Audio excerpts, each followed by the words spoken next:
When you turn on the faucet, you expect clean, safe water. But a source of drinking water for 15 million households in the U.S. remains untested and unregulated nationwide. Why?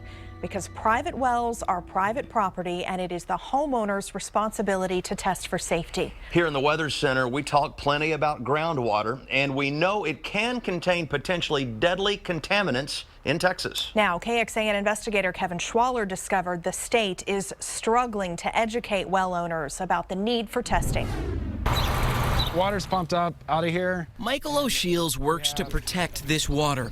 He's the director of facilities at the Marbridge Foundation in rural Travis County.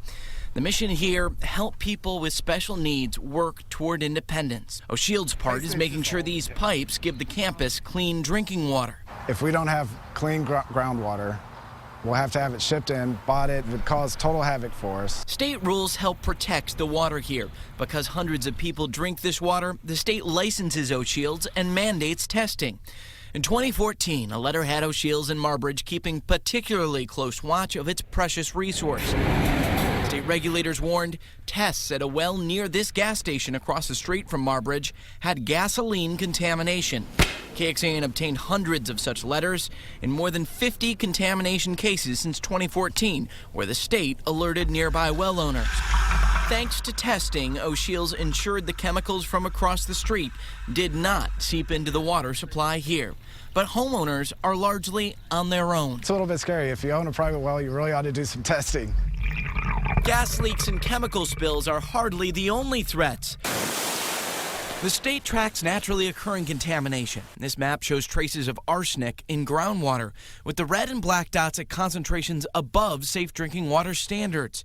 Studies link long-term arsenic exposure to cancer. The red and black dots in this next map show high concentrations of nitrates. Exposure to dangerous levels can lead to sickness or death in babies. We ask people when we do programs, when was the last time you had your water tested? The most frequent answer is never. They're going to check the water for any E. coli, any kind of bacteria. The Texas Well Owner Network is helping people like Joan Lawson test their wells. This gathering at the Barton Springs Edwards Aquifer Conservation District offered basic analysis for private well owners. My husband said you must have the well water checked because even though you say it tastes good, you never know what could be in there. The instances of really serious things are fairly rare.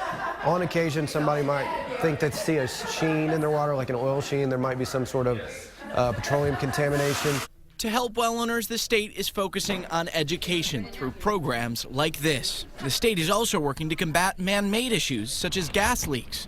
Over the last few years, Texas has seen a sharp drop in contamination cases, going from nearly 1,400 new cases in the late 90s to less than 300 in 2014. The head of the Texas Groundwater Protection Committee credits the change in part to lawmakers and the Environmental Protection Agency taking on the issue of leaky gas tanks. Set up funds that would provide for the cleanup and the replacement of tanks, and enacted legislation that included monitoring systems that we didn't have before to determine when a tank was leaking. Early warning that can help give well owners the same notice O'Shields got. But as he knows, testing is about more than clean water. It's about the safety of the people who drink it. It's a really wonderful place and very beneficial. It's one of the most rewarding things I've ever done. If you're wondering, have any wells around me been contaminated? Well, online right now, we have an interactive map plotting all of the notices that have gone out for well owners for that very thing across the entire state for the last 2 years. Just search for this story on the homepage of KXAN.com. And Jim, a spokesperson for the gas station in the story that we had, said that the gas leak actually happened during a previous ownership. Now the new company's come in, installed new pipes, new detection system, so everything there should be safe.